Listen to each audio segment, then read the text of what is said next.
Yes, mga bagay Lakers, panalo na po. Dahil kahit 1 minute and 25 seconds na lang, panalo na Lakers. Lamang sila ng 10 points. At si Luka ay nagti-free throw ngayon. Panoorin natin. Yan po ang score, mga bagay Lakers. 1 minute and 20 seconds.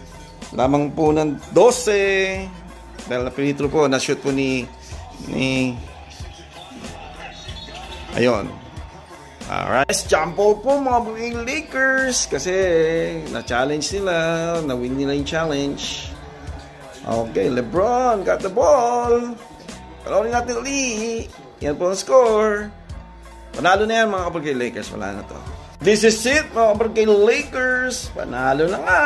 Ayan na po. Like, comment, and share. Subscribe kayo sa YouTube at follow kayo sa Facebook mga barangay Lakers. Tapos na. Final result mga barangay Lakers.